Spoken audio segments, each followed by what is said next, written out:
2024 වෙනකොට අපේ රටේ අස්වැස්මලාභීන් ලක්ෂ 17යි. අද 2025 වෙනකොට ඒක ලක්ෂ 24 දක්වා වැඩි වෙගෙන යනවා. ශ්‍රී ලංකාවේ මුළු පවුල් සංඛ්‍යාව ලක්ෂ 57යි.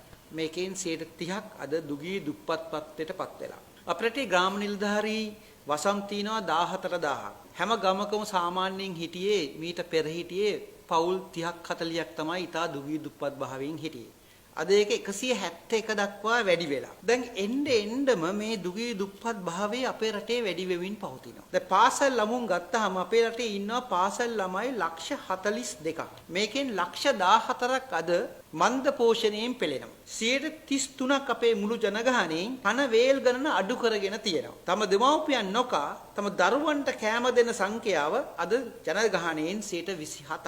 සිසුන්ගෙන් 21ක් අඩු බර අඩු උස. උදේ ආහාරය නොගෙන පාසල් යන ළමයි සංඛ්‍යාව 5ක් පමණ වෙලා තියෙනවා. දැන් මේ தත්ත්වයේ මත ඊ타ත්ම දුගී භාවය, දුගී දුප්පත් භාවය රටේ එන්නම දරුණු ලෙස වැඩි වෙමින් පවතිනවා. දැන් මේ රජය පෙර රජයට වඩා සාර්ථක වෙලා තියෙනවා. බදු ආදායම අපේක්ෂිත බදු ආදායම ඉලක්කත් මං හිතන්නේ මේ අවුරුද්දේ ඉක්මවා යන්න රජයට සල්ලි තියෙනවා. නමුත් මේ ලැබෙන මුදල්, මේ ලැබෙන බදු ආදායම් නැත්නම් මේ ප්‍රේෂණ වලින් දුගී දුප්පත් මිනිස්සුන්ට සහනයක් නම් පේන්නේ නැහැ. තවත් මේ මිනිස්සුන්ට අන්ත අසරණ තත්වයකටපත් වෙලා රටේ ජනගහනයෙන් 3න් 1ක් දුගී දුප්පත් කියලා කියන්නේ රටේ මේ මිනිස්සුන්ට හඬක් නගන්න බෑ, කතා කරන්න විදියක් නැහැ. මේ මිනිස්සු යටපත් වෙලා මම කියන්නේ මේ වෙලාවේ රජයට සල්ලි තියෙනවා. රජයේ දැන් දියුණුයි, බදු ආදායම් වැඩි වෙලා, සංචාරකේ වැඩි වෙලා දැන් ජනාධිපති මැතිවරණය යනකම් ඉන්න එපා. 2029 ජනාධිපති මැතිවරණය ඇවිල්ලා ජනතාවට සහන දෙන්න එපා. දැන් පටන් ගන්න සහන දෙන්න.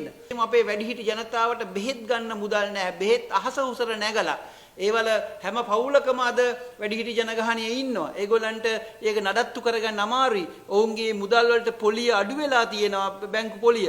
දැන් මේවා සහන පටන් ගන්න ඕන කාලය. ඉතින් මේ සහන පටන් ගන්න අද 4 දෙනෙකුගේ පවුලක් ජීවත් වෙන්න 1,20,000ක් ඕන. උදෑසන ආහාරයට යනවා රුපියල් 300ක්. දවල් ආහාරයට 350ක්. රාත්‍රී ආහාරයට 350යි. ඒ විදිහට ගණන් කරපුවාම 4 දෙනෙකුගේ පවුලට 1,20,000ක් වියදම් කරන්න වෙනවා. අපේ රටේ 1,20,000ක් මාසෙට හොයන පවුල් නැහැ. රුපියල් 60,000යි 50,000යි 30,000යි ඔය වගේ පොඩි පවුල් තියෙන්නේ. ඉතින් මේ තත්ත්වයේ රටට අමාරුයි. මේ තත්ත්වයේ ජනතාවට අමාරුයි. දැන් රජයට අවුරුද්දක් පිරෙනවා තව මාස 3-4ක් යනකොට.